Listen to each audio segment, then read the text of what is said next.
Well, welcome back to another great episode here at Table Talk TV. Hopefully you guys have been enjoying the conversations today. We're going to re-talk about a little bit more about holiness. As you guys saw in the last episode, I think it was episode 009, where we talked about what is holiness, being uniqueness. Today we're going to 1 Samuel and dive more into that. So if you're not sure on what we meant about uniqueness, hopefully this describes it more. Stay tuned. We're going to talk about it.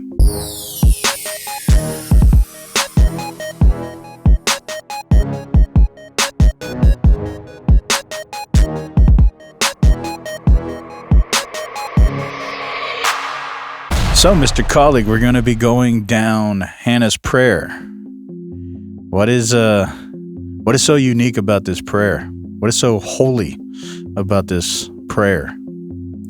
Well, this prayer, like many others, actually say that God is holy, which is very interesting. I would love to see what the documentary hypothesis theologians or JEDP people would say about this, because the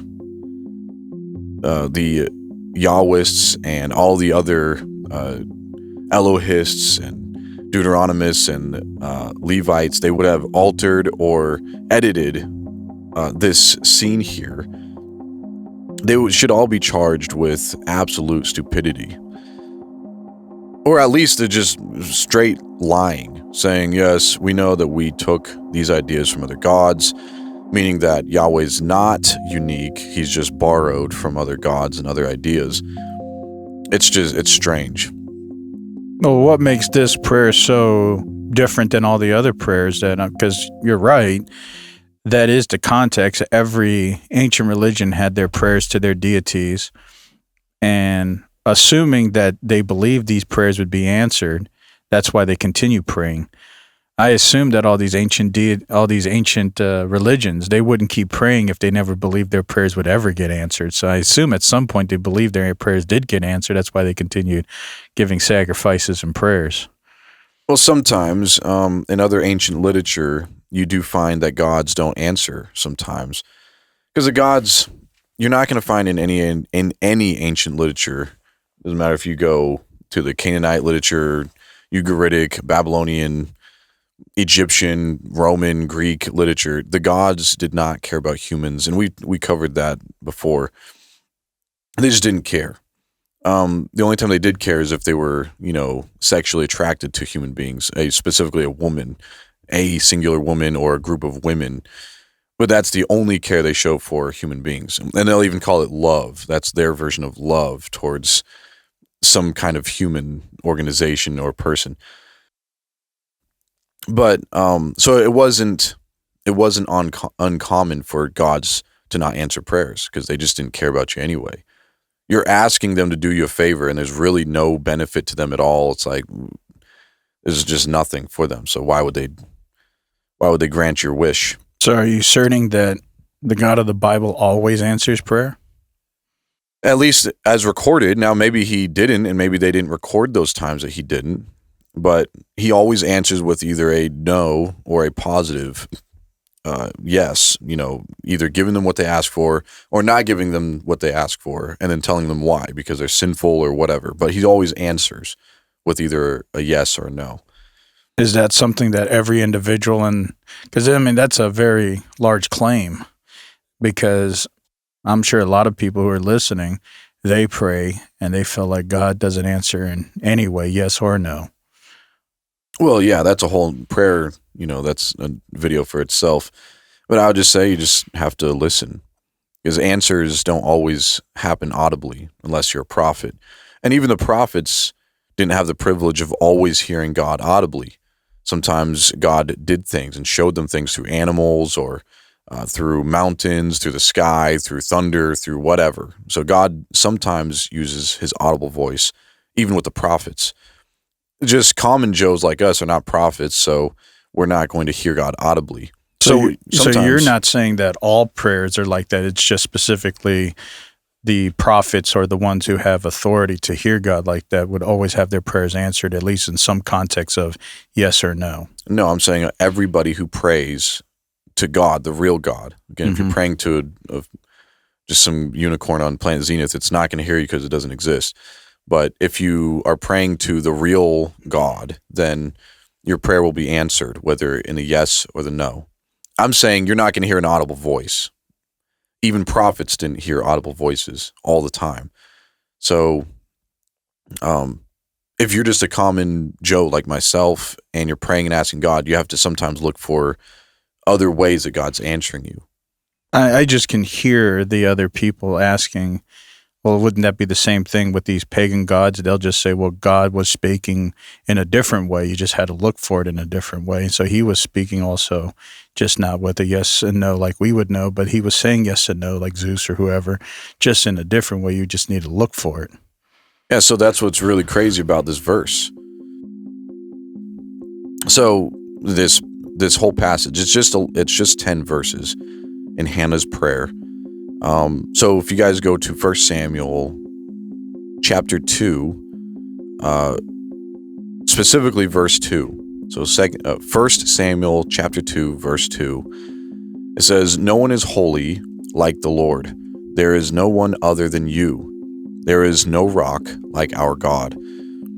So this, why would she say this? Why would this be written and then edited and kept in there instead of being redacted like the editors of the Old Testament would have done, according to documentary hypothesis people out there?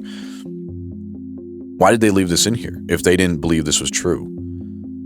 If they actually believed, and they were saying this to other audiences too, not just the Jewish people, but word got around to their surrounding neighbors. Anybody could have torn holes in this, saying, our God answers too, and your God's just like ours. But still, this verse made it into the Old Testament. It wasn't redacted by later editors. It's still there. And that, I think, speaks volumes. And there are many such verses all throughout the Old Testament. Doesn't matter where you go. So apparently the Yahwist, Elohists, Deuteronomists, and Leviticists, Levites, they all believe the same thing, that no matter what we think that they did or didn't do, they believe that Yahweh was unique. Didn't we hear about that? Wasn't that Elijah that dealt with the prophets of Baal? Mm-hmm. Didn't they think that? They said, our God answers prayer too. So then Elijah put it to the test. Yeah. And so I guess there were the people who believed that their God did answer prayers. Yep. And then we see what happens. Now, again, yeah, that's in our Old Testament literature. Now, if you go to the Babylonian literature, and we don't have an exact account of that in the Babylonian literature, so we can't see if maybe it would be interesting to see the role reversed in the Babylonian scripture, where Baal or Dagon or Enkidu or Enlil or any of the Babylonian gods actually answered the prayer of their prophets, and the Yahweh God didn't answer. It'd be interesting to see if it was reversed, but we don't have a one-to-one scene in the ancient literature for that. Well, the only reason I was bringing that up is that it's clearly obvious that other religions believe their gods answered prayer, that therefore this context of these prophets of Baal would actually say, yes, our God answers prayer. So there must have been this context of belief that their God did answer prayer. But there was this, like, the battle of the gods now. Yeah, the difference, though, is you're not going to find ancient literature in the ancient Babylonian or Canaanite literature. If you read the Epic of Atrahasis or in the Enuma Elish, Marduk kills his mother, Tiamat. But this is something that a lot of the gods have done and repeated, and this is something that humans do. So these gods and goddesses were not seen as unique or holy. They're very common, actually, just like humans. Now, yeah, you'd have a god who was pseudo-unique, pseudo-holy because he rose above all the other gods.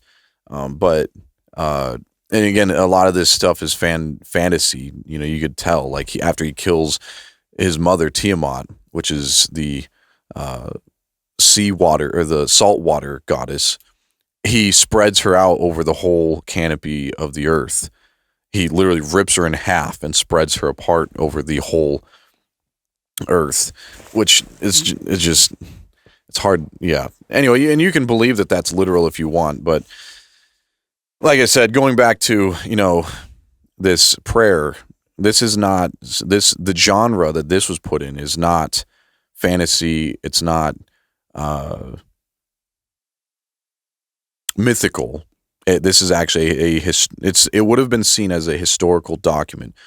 Any of the ancient authors or readers reading this text from Hannah's prayer, they would not look at this and say, "Oh, this is fantasy. This is a myth." No, this is just a normal woman who was being made fun of by her husband's other wife, because her husband had 2 wives. She was one of them. If you read chapter 1, his other wife, Peninnah, was making fun of her, Hannah, because Hannah couldn't produce any children. And it said that it brought Hannah to tears. Every year she'd get made fun of. So that's when she goes to the temple one year and she prays, and God grants her wish. And then this prayer is the response now. So this is not her request for a child. This is her prayer in thanking God. Okay. So in this prayer, you're saying we're going to see how God is holy or unique in the sense of his response. I think the fact that she's saying that he's holy in responding means that she doesn't know of any gods. And again, being in that culture and at that time, being aware of the surrounding gods, Canaanite gods around that time, she is aware of other gods out there and people making requests. But she's saying, but none of them are answering like this one. So you're saying that is the point of her expression of holiness is by the exclusiveness of his response, like he himself is responding, makes him exclusive, makes him unique. Yeah. Okay, well, let's see it. Well, there's a few things in here. If we were to, examine, we're not going to go with a microscope into her prayer. We don't need to get into the original languages with this. It's very simple. It's interesting too. So right after she says in verse 2, "No one is holy like the Lord," which again, that's the actual word there is Yahweh. And then verse 3, she says, "Don't keep speaking so arrogantly. Proud talk should not come out of your mouth. For the Lord is a God who knows. He evaluates what people do." This almost seems like a slap in the face, and a lot of this seems fueled toward the other wife of Elkanah, who kept on making fun of her. So this is almost a slap in the face to the other wife. You've been making fun of me. You've been speaking arrogantly, but God heard me and answered me.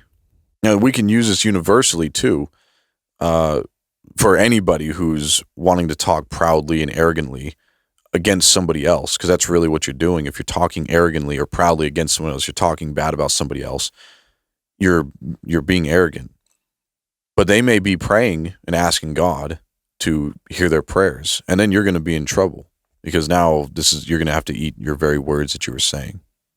So you're saying that she's trying to elaborate to the other people that you guys are being boastful about all these prayers and stuff, but it's not being answered. So you guys are stepping or assuming something a little broader here. But the context is that he's not answering your prayers. Well, she's not talking to pagan people here. She's praying to God, but her prayer is being expressed, it seems like, towards her, I don't know what to call her, half-wife? I don't even know what that's called. Midwife? It's not even middle. It's her servant. She's one of the wives of Elkanah. Elkanah has 2 wives. So what do you call that? Stepwife? Second wife. Second wife. Yeah, maybe that's second wife. So she's, saying this towards her second wife or stepwife, whatever we call that. So is her other partner here in crime? Is her other partner a pagan? Or is she from Jewish descent also? No, she's from Jewish descent also. if I remember correctly. So she's then forgotten about the faithfulness of Yahweh. Probably. I mean, if she is making fun of somebody for not having children, then yeah, she forgot the whole mission. I mean, not mission. It's not like they were commissioned with anything at that time, but well, this seems like the trait of the Jewish culture anyway. God does something great, then circumstance arises, then they remember the gods of old or the homes of old and the good times of old, just like Nehemiah having to remind them, don't just reminisce on the former glories. And so it seems like a trait, and you go back to Mount Sinai, so it seems like the same thing. If she's from Jewish descent, then she's just saying circumstance is greater than my God. And I'm assuming Hannah's trying to remind her again, just like many of these stories. But you don't remember how God is always faithful. He always answers. He always comes through, but you have forgotten this again. Yeah. I mean, it does show the lack of faith in her stepwife to think that God can't bring children from a barren womb. Yeah, which in their culture they have seen that many times, even with their father Abraham. Yeah. But yeah, I mean, on the other hand, though, you can't really blame someone for thinking that if you're barren, it's because you're doing something wrong, because that's what happened all throughout the Old Testament. If you're barren, it's because God's curse is upon you. Yeah, but then they have reminders like from Job that those kind of things doesn't necessitate that. Yeah, there's exceptions, of course. Job would be one of those exceptions, but the law of the land that God gave them was eye for an eye, tooth for tooth. If you do something bad's going to happen to you. This is repeated daily to the children, to the men and women. So, yeah, that was just the understanding. If you do something bad's going to happen to you. I'm going to punish you. So is Hannah trying to bring her back to reality that God is greater than all of that, that God through prayer, being the God that answers, is greater than our circumstances, our issues, our speculations? Probably. And, if she did do something wrong, then we're not told about it. But apparently she's another exception like Job, where something bad was happening to her. But God did this on purpose just for his glory, so he could heal her of it, give her children where she was barren, give her children. And she had, I think, a total of 4 children, if I remember correctly. But yeah, so she would be one of those exceptions who is restored to not just her natural health, but even greater. Yeah, it would make sense why God would use this again, because it seems like it's just a capitulational trait that God is always trying to show. I'm not limited by this thing that you think the law. I'm greater than the law. The law is here for your good, but anytime I need to remind you of my greatness, I guess you would say uniqueness or holiness, I'm going to show you I can supersede the things that you think, which is eye for an eye, tooth for a tooth. I give grace because I'm the God of grace. And this is another example of that. I assume that's what Hannah's trying to remind her. Yeah. I don't even know if her, stepwife heard this prayer or not. We're not told. We're not told what happens up to Peninnah after this event, but it is interesting that this prayer seems, it does seem directly aimed at Peninnah, but then also it seems like it could be generic too to other Israelite women who are tempted. Because she goes on. I'm sure it's a great story that's always been passed down tradition as a reminder to the people, just like Mount Sinai or Nehemiah. This would be another one of those things is don't forget God is greater than your circumstance. Don't be blinded by the thought that your God's like the other gods. Our God is a God of grace, and he will, when he deems it suffice, he will supersede even the things that you think are binded by the law.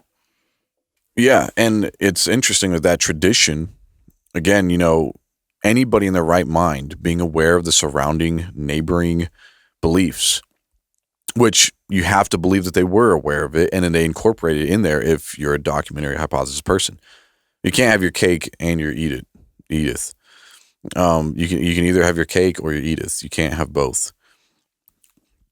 So as a documentary hypothesis individual, you have to say that They were aware of all of the surrounding neighbor gods and goddesses. But then you have to admit that somehow, in their right state of mind, they all agreed, yeah, we're aware, but Yahweh's still unique. He's still different. And as long as the tradition was passed down to the generations after generations after generations, any of the children could have rose up and said, yeah, but this sounds a lot like, our neighbor gods, whatever god we want to point to. This sounds just like them. But they never do that. They all affirm, and they always have affirmed this principle right here that God, Yahweh specifically, is unique. And again, these manuscripts probably only date back to the 3rd century BC, but it doesn't fix the fact that they still recognized God, even in the 3rd century BC, when they really would have been influenced by other gods and goddesses, which we know that they were, because this was right after they came out of Babylon and everything. They came out of Babylon, and then they came out of Persia. Now they're being allowed to be going back into the land, and they're still affirming this principle that Yahweh is still. So they're now aware of the Persian gods. At minimum, they're aware of the Persian gods now. And they're still saying Yahweh is unique. And to me, that speaks volumes. Any of the editors could have bleeped this out. But they didn't. They kept it in there. And again, it's all throughout the Old Testament. But isn't the documentary hypothesis correlated with Moses context? And so wouldn't the assumption being after about, I guess, the 12th BC, 11th BC, whenever you think that Moses was alive, at that point, oral traditions probably became a lot more centralized around the 9th BC.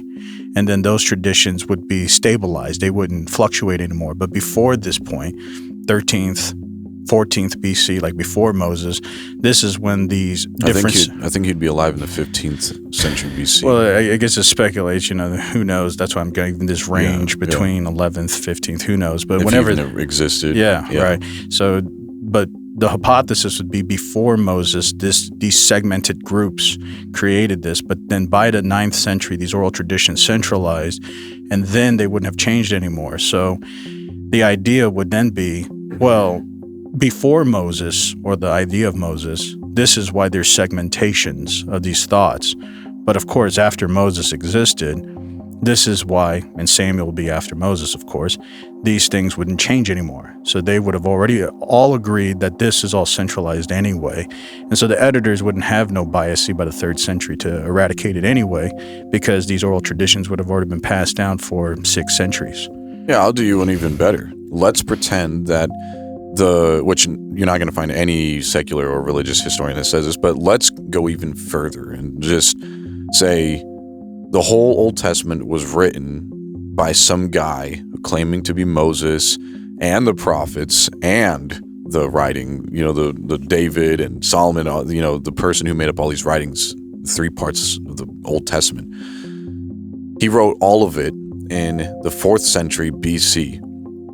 And then they just assumed that it was all legitimate by the 3rd century BC. Okay, so in the 3rd century BC, we get these manuscripts now. This is what our manuscripts date back to. Our Old Testament manuscripts date back to the 3rd century BC. So now they have these manuscripts, the all of Israel, and they still say, and they're aware of the surrounding beliefs, Persian, Sumerian, Babylonian, Canaanite, Ugaritic, Egyptian, all of it. They're aware of all of these ancient beliefs. Shoot, let's be like Bob Ross. We'll even throw some Hinduism in there. Why not? Let's put a little Hinduism in there. They're aware of all of it. And they still say with loud praises this verse in 1 Samuel chapter 2, verse 2, no one is holy like Yahweh. There is no other than you.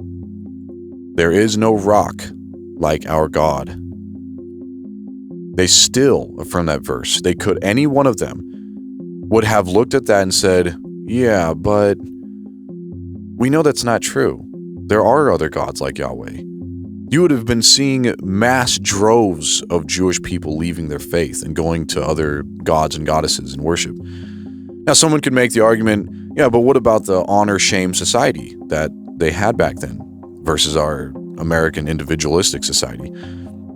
They had an honor-shame society. Well, that's okay.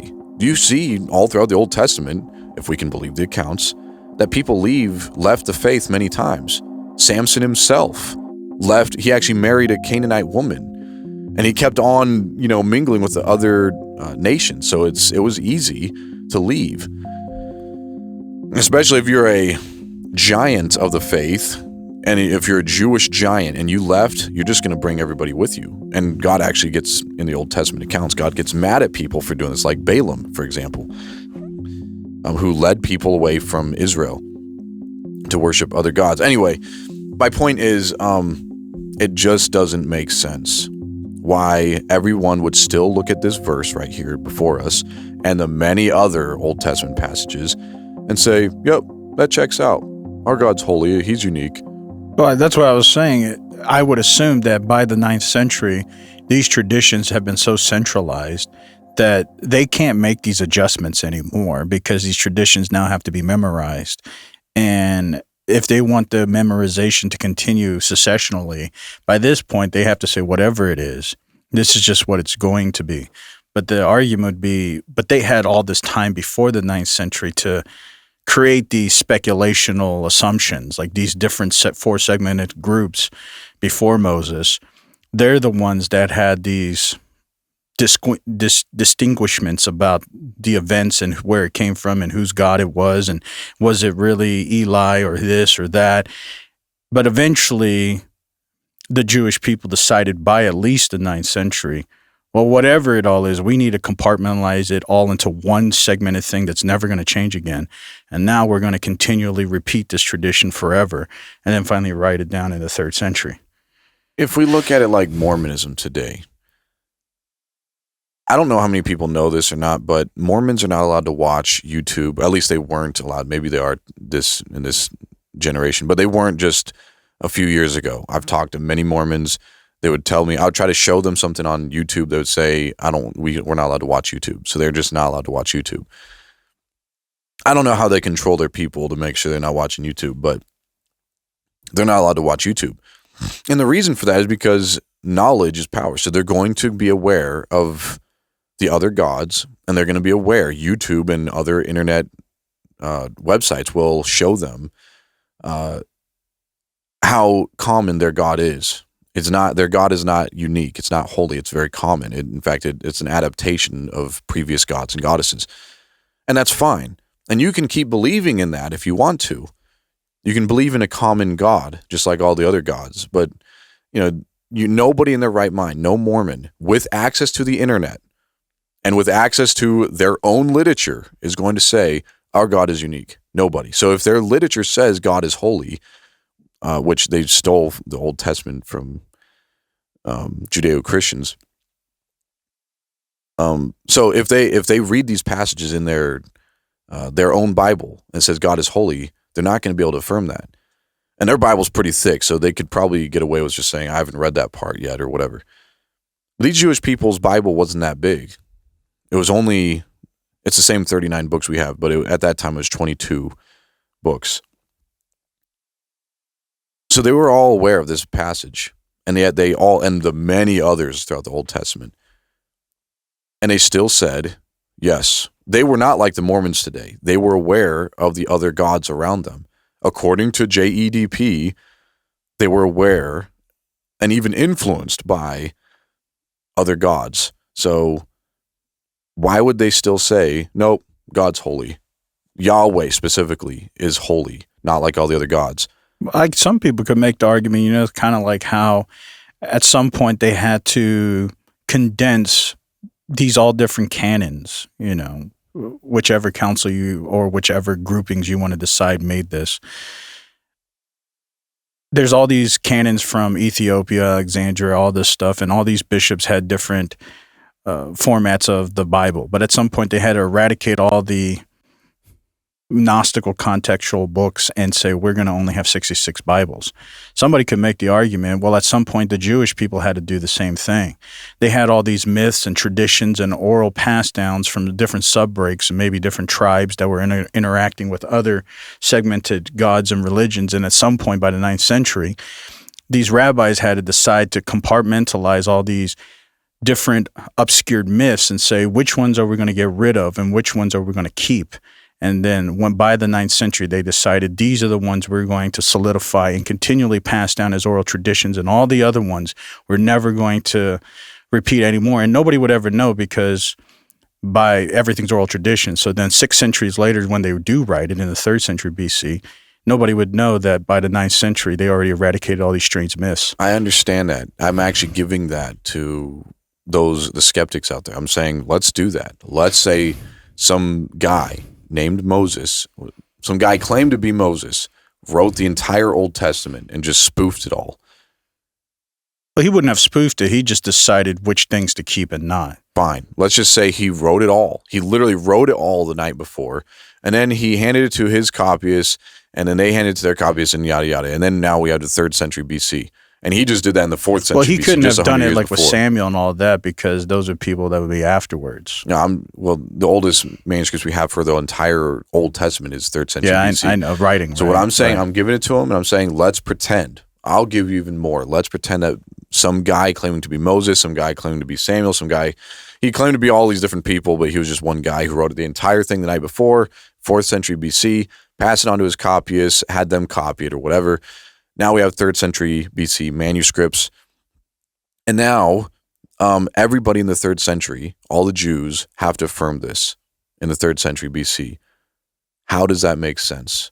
Were the Jewish people that stupid? Well, I'm just giving the benefit of the doubt that they really did have oral traditions going back to the 9th century. I'm actually giving them even more than But that, to me, is a little bit harder, what you're saying, because that would have to assume that these Jewish people didn't have a tradition that they could back on. No, let's say they actually believed this is the tradition. Like, oh, yes, we believe every word of this, that it goes all the way back to 4,000 BC. But there would have been people who would have remembered the oral traditions. There would have been people who memorized it. If it really was passed down since the 9th century, the majority of the people there would have already this memorized. So there would have been no way to change these people's belief because they would have already memorized. So if you changed that, they would have said, that's not what we know. That's not what we've memorized. That's not real. Well, according to these, documentary people, it is a telephone game and memories get altered. So they play heavily. But there would have been enough to be close enough to say, maybe you can change some of it, but you can't change I'm giving them their cake. High majorities. I'm giving them their cake and their Edith, and I'm saying, let's play the game. Edith. Yes. Because you can't have your Kate and your Edith. You have to pick one of the women, and then it became you can't have your cake and eat it. So that's a perfect example of a telephone game. Actually, it got changed to Cake and Edith. Well, that's how language works. Yeah, I know, but it was supposed to be Kate and Edith. It comes from an old poem or something, old poetry. Anyway,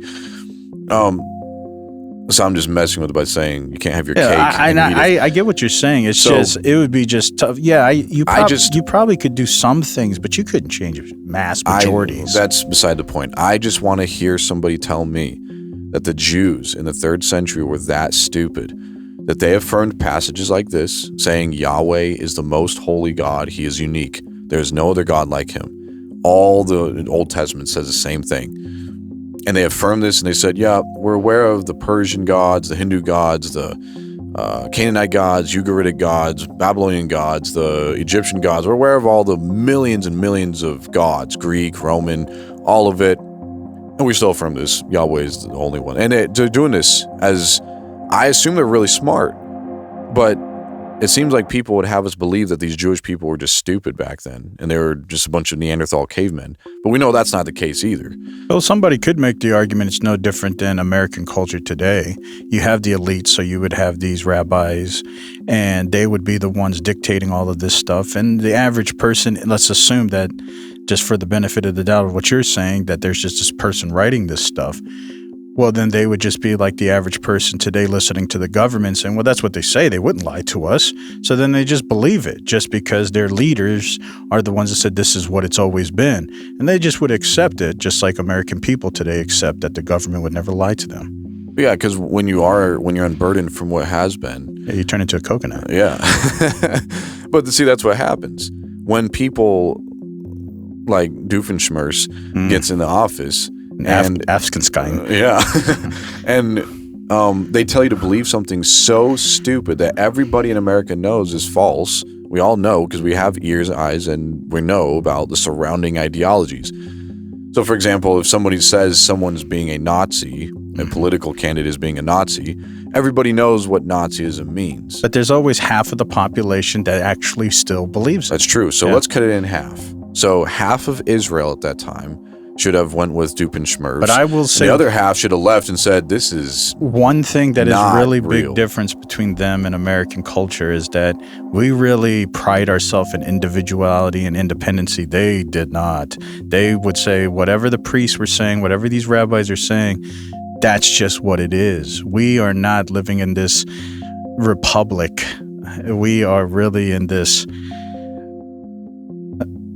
priestly theocracy. And yet they still had different groups of Jewish people, like the Sadducees, the Pharisees, the Essenes, and they had different ideas about God and who he is and everything else. They had liberties, but none of them took advantage of the liberty to say, maybe Yahweh is, maybe we did get this idea, but all truth is God's truth, because they say stuff like that all truth is God's truth. They'll affirm that.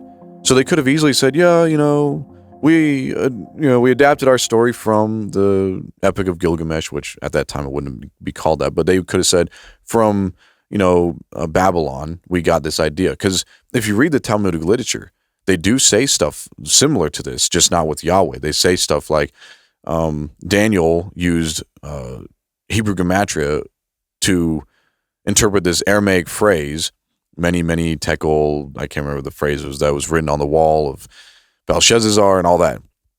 Daniel used this special Hebrew calculation to do this. This is according to Tanaitic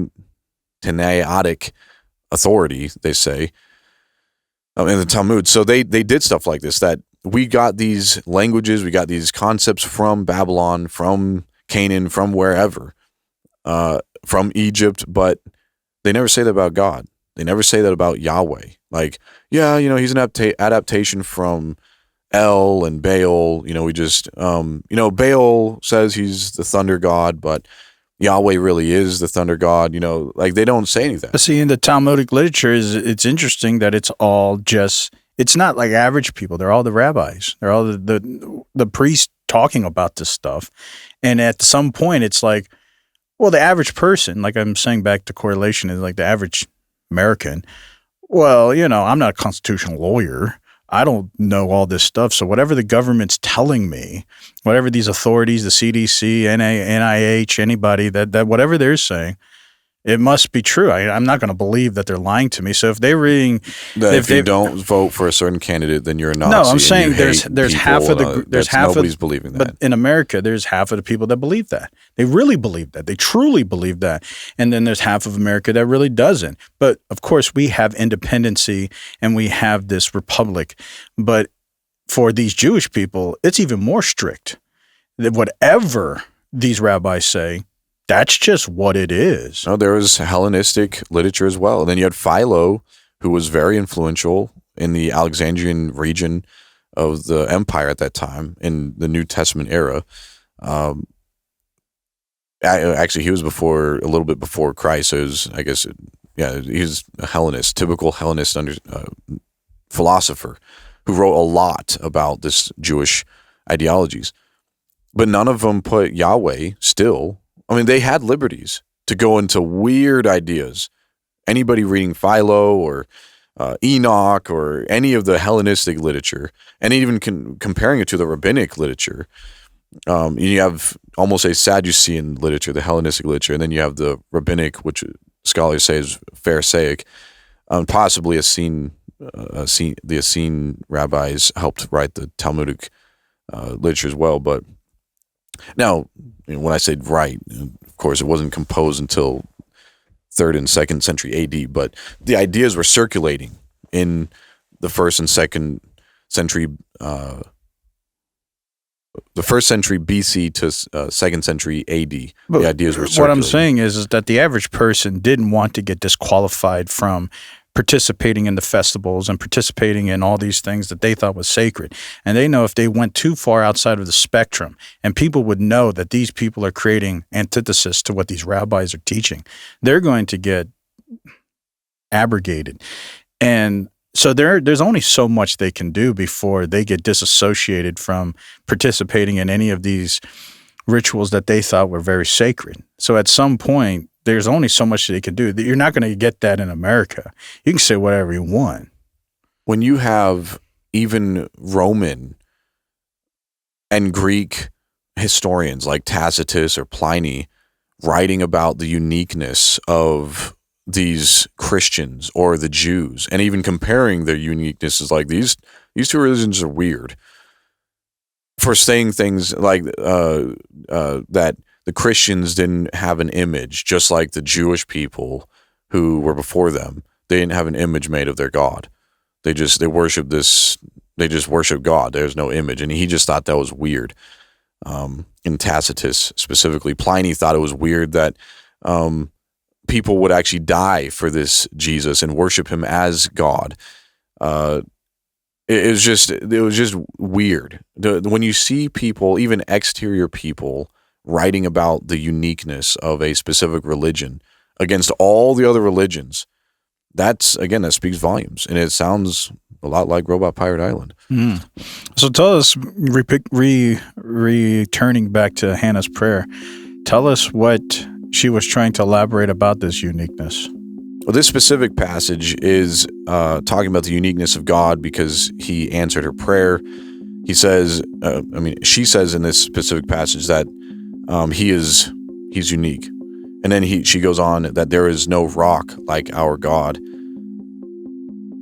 There are other passages that pull out the uniqueness of God in other aspects of him, like he is unique because of this or that. So, for example, I'm just going to spit off some verses here. You guys can go check it on yourself. There's a lot more than this. I'm actually jumping over an entire list and just picking out specific ones. In Nehemiah 9:6, it says, "Thou, even thou, art God alone. You have made heaven, the heaven of heavens, with all their host, the earth and all the things therein, the seas and all the things therein, and you preserve them all." So the author of Nehemiah, whether it's Nehemiah or not, probably not, the author here is saying that Yahweh is the only one who actually made all this stuff, the heavens, the earth. So again, and this is in the understanding that there is these other gods claiming to have done these things. We know this. Again, just from the Enuma Elish, we know that Tiamat and her husband's name, he was the freshwater god and she was the saltwater goddess. They married and they made everything.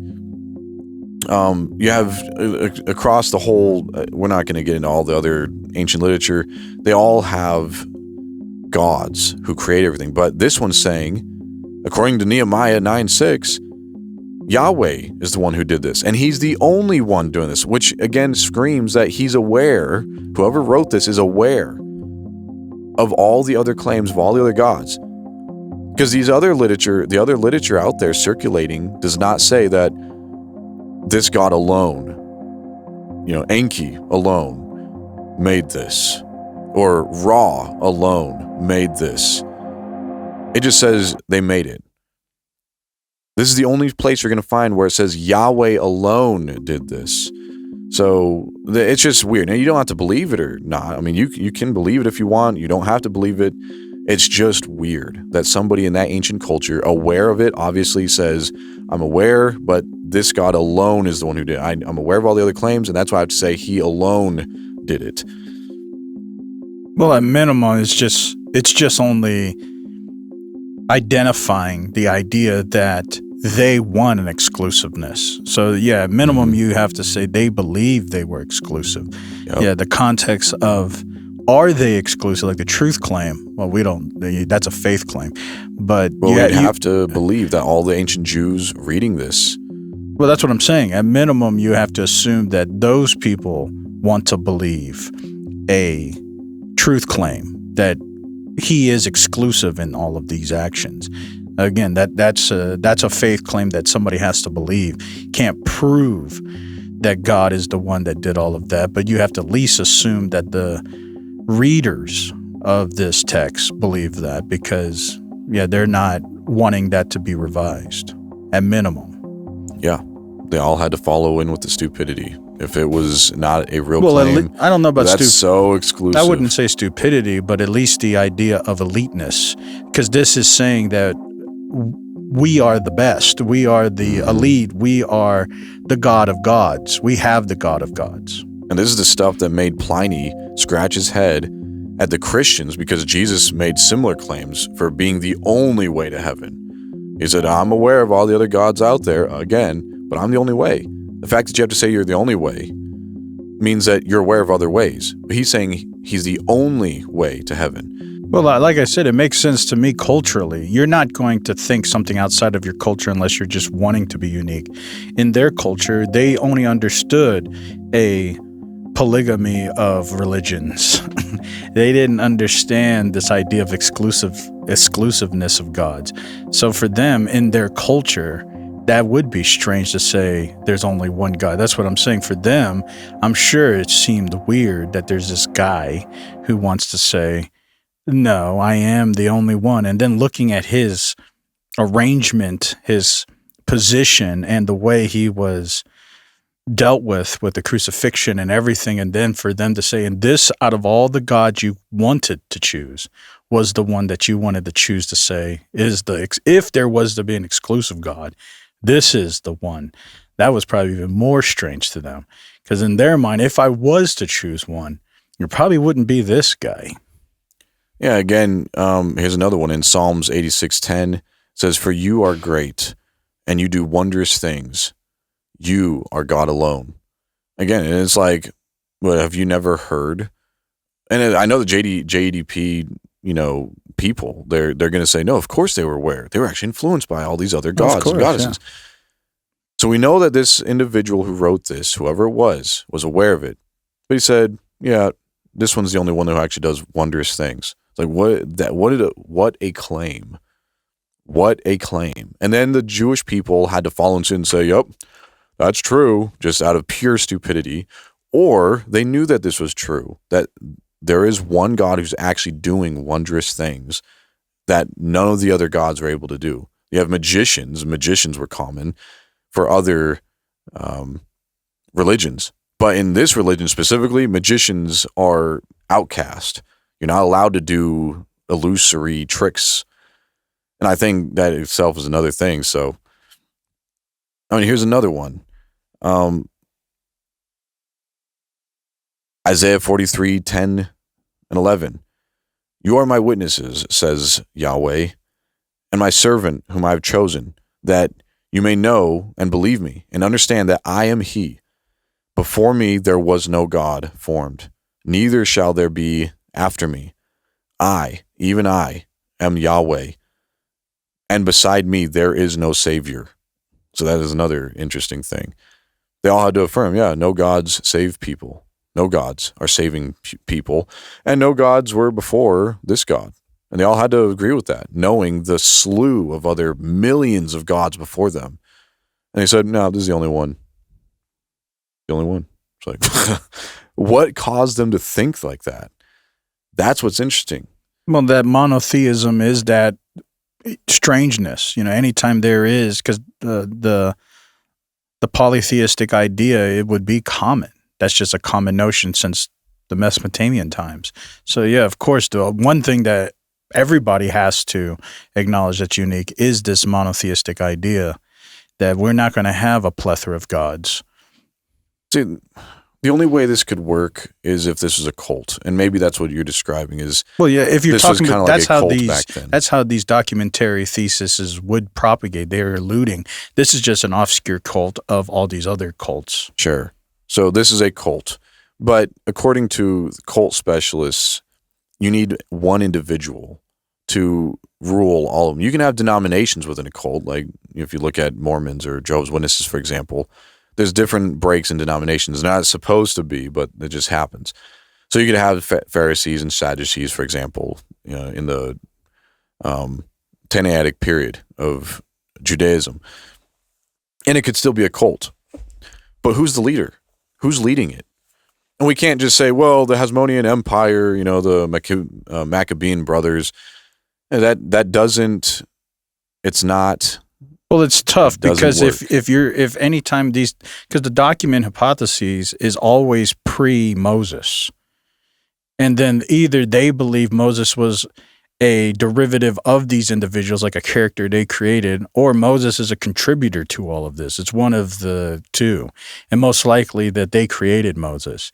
Well, then if that's the sense, then by the 9th century, when the Jewish people decide to compartmentalize all this information to start creating these oral traditions that are no longer going to be weird and changing, they have decided at this point that this is going to be this repetitive notion.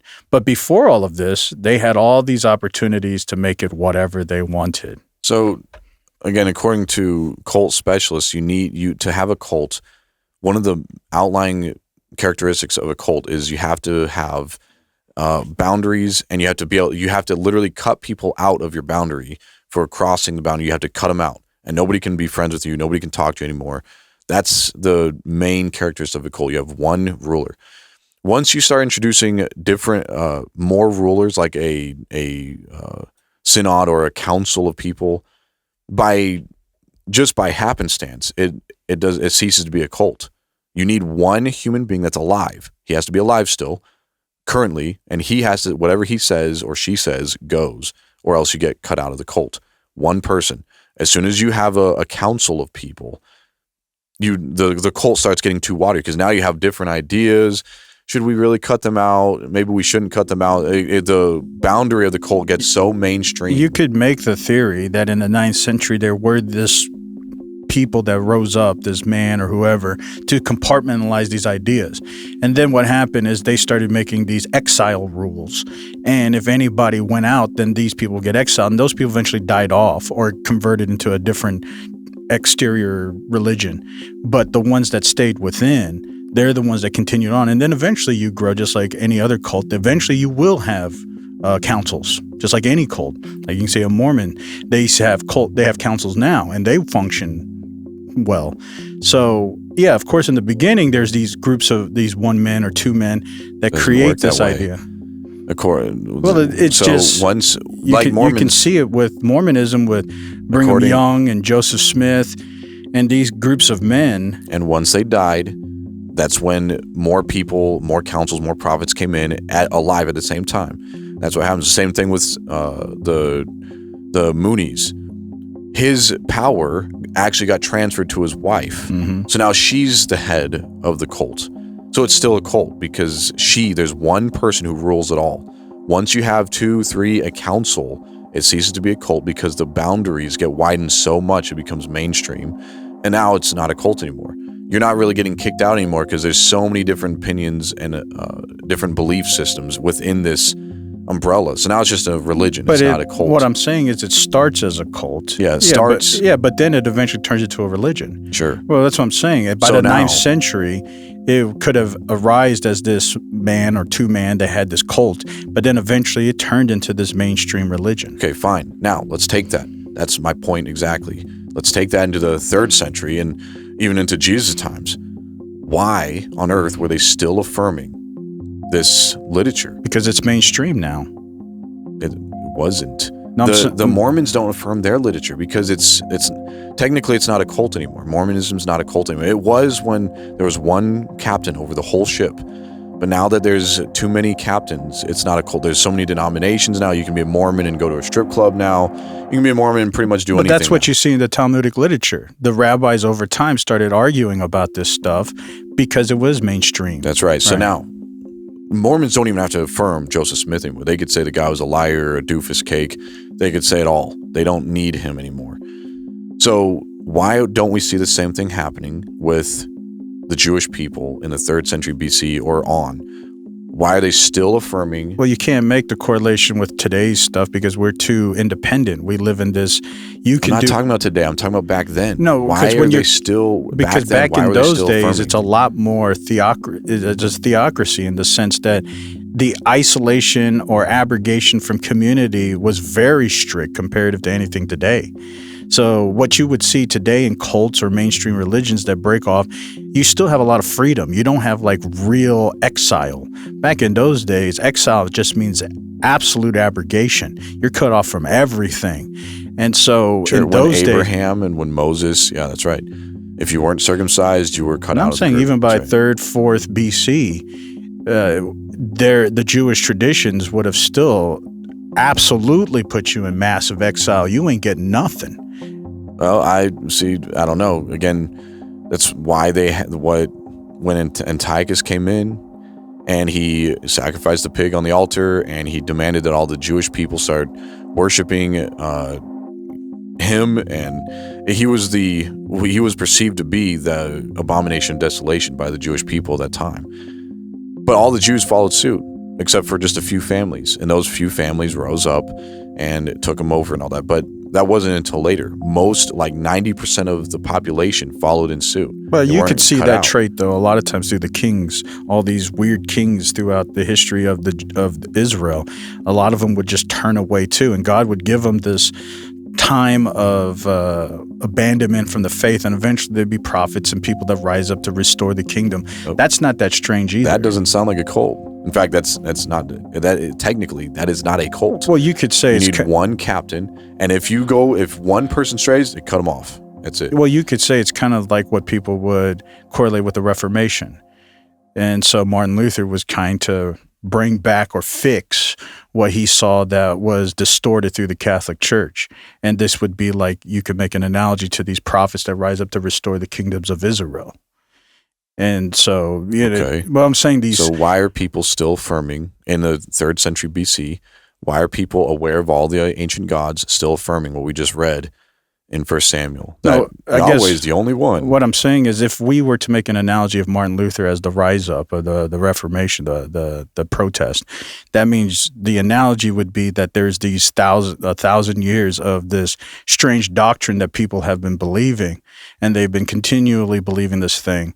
And God allowed this stuff, and people within what you call Christian or the Catholic Church believed this stuff.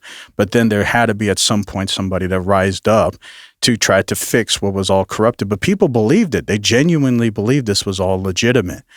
But God eventually brought up a remnant to fix this strange doctrine that everybody still believed in. It's not strange to think that happened with the Jewish people too. Okay, fine. So it happened and people believed it. Why did they believe that God was still the only God? Knowing all the other gods, eventually knowing all the other characteristics. It would be eventually because a remnant rise up to restore him back to the true belief. Okay, fine. Then after many, many years, they would have fallen based on their pattern. They should have fallen. And they did, but they still held. Yahweh is unique. He's unique. Well, yeah, because these remnants would still consistently arise. I would assume if God would always bring remnants arise, just like, let's say, Martin Luther, then at some point God would have done the same thing with the Jewish people. Of course, they're always going to recapitulate, but there'd be remnants that arise to bring them back to the true belief. That God is unique. Right. I'm not saying that would be a discontinuity of accurate faith. I'm saying it's not strange to believe why there'd be these groups of people who wanted to separate or partition, just like you could make the example with Martin Luther in the Catholic Church. That's not strange to think it would happen. Because it did happen with, I guess, if you're a Protestant, you believe it happened. Nobody's denying any of that. No, I'm saying that would be the idea of why did they affirm that God is unique? I'm saying how the documentary thesis can actually still have a functionality, but it's not proving that that's the true doctrine. The true doctrine still has to arise because of the remnant. But there is a reason why there could have been partitions within the Jewish belief system, because there's people who wanted to say, well, no, this way is the right one, and this one's the right one. And eventually God might have allowed some of this delusion to happen, just like if you're a Protestant, you believe that's what happened with the Catholic Church. But then eventually God brings them a remnant to say, now let's get back to the accurate function. Yep. And then they all just go right in suit and they believe, yep, God's unique. Knowing what we know from Babylon, knowing all their gods there and everything else, we come back to Israel, and then going to Persia, knowing all the Persian gods, and we go back to Jerusalem, and we still say, yep, God's unique. Yeah, because I would assume that would eventually happen. If the Jewish people have a true faith, of course, God would bring a remnant to bring them back to the true faith. You actually read in Ezra, that once Ezra reads the entire law of Moses to them, he actually reads it in Aramaic. There has to be an interpreter to read it to the people because they couldn't even read. They didn't understand Hebrew anymore. They had to now speak Aramaic. And they all affirmed it, saying God's unique. And they all said, yes, sir, God's unique. He literally in a different tongue, knowing the gods of Babylon and adopting the language of Babylon, Aramaic. Yep, God's unique. Yeah, well, Yahweh specifically is unique. In my mind, who says stuff like that? If we entertain the documentary hypothesis, like in my mind, like just entertaining it, it's kind of like how you would see a expansion line. And this would be normal in almost any society or culture or thought, like even a conceptual thought or philosophy. So let's say that God propagates his truth to the Adamic heritage through Seth. And then, of course, it passes down, let's say, down to Abraham and Isaac and Jacob. But eventually, there's this partitioning of beliefs at some point, because when it gets big enough, there's going to be enough people now to finally say, I don't know if I agree with that. But it has to get big enough for this thought to start blowing up. So then you have this ability to expand. And Abraham's time, they say, is maybe 3,000, 2,000 BC. So now it's big enough to expand. Of course, Mesopotamian has a lot of big civilizations, so now you have a lot of mixed ideas. Now you have this expansion. So the documentary hypothesis could now start functioning from the expansion of this Abrahamic idea. But then eventually, if God is true, he's going to bring a remnant to recapitulate the original ideas that God really had set through the lineages. And this is what you probably continually see. And then I say you probably see that probably in the Christian faith through the Catholic Church and then the Reformation.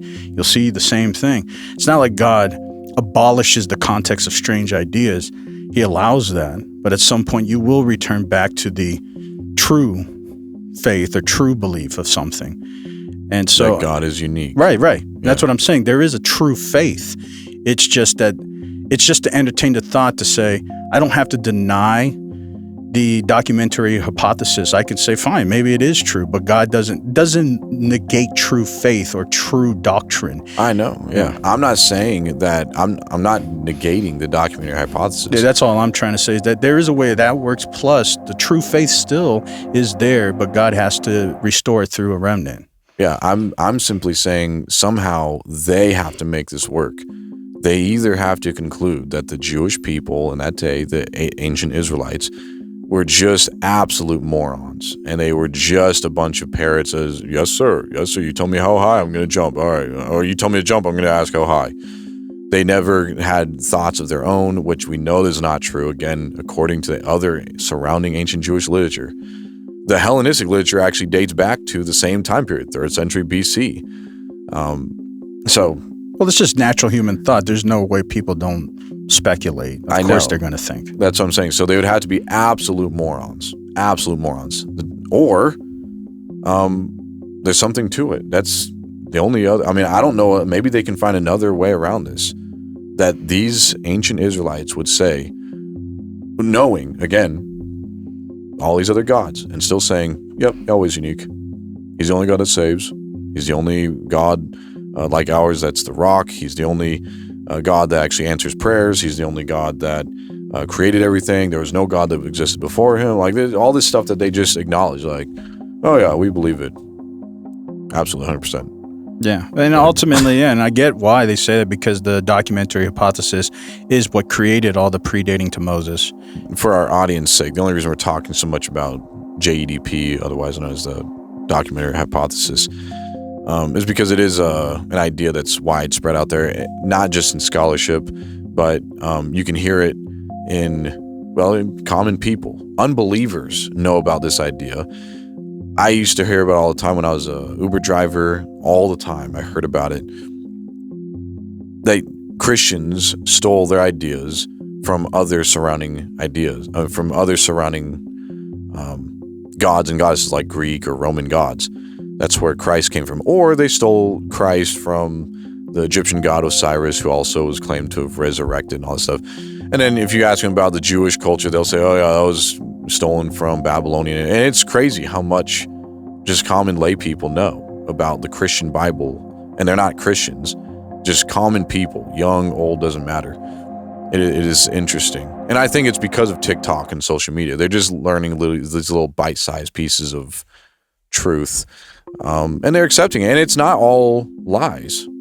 It's stuff that scholars believe, and they pass it down, and it eventually makes its way into TikTok by some other lay person who passes it to other lay people. So it is important. And the idea is that, yeah, God's not really unique and holy. He's just an adaptation of many other gods, making him pretty common. But anyways, yeah, I think it's an interesting thing for people to think about. But yeah, if you are a Christian, then yeah, you will believe there is something exclusive about our belief system. You will believe something there is exclusive about God. You will believe that there is something exclusive about his promises, and that you will hold to his promises. And I'm sure that's what Hannah was trying to explain to her second wife, midwife. I still don't know what to call that, because it's not legal. So not here in America. So, yeah. There's no term for it, because there's not even a conception for it. So we just have to. Yeah, I guess in the comments you guys can tell us what you think it is. But anyways, I appreciate that conversation. That's always something for people to think about, especially in today's day when the documentary hypothesis is very widespread. It's a common consensus a lot of critical scholars hold to. So, yeah. Well, it's probably just about that time to go outside for a little bit of rapture practice, honestly. They call me Joey Bean. I think we should all go out in our front yard and have rapture practice. Because you know what? When we hear the toot, we're going to scoot.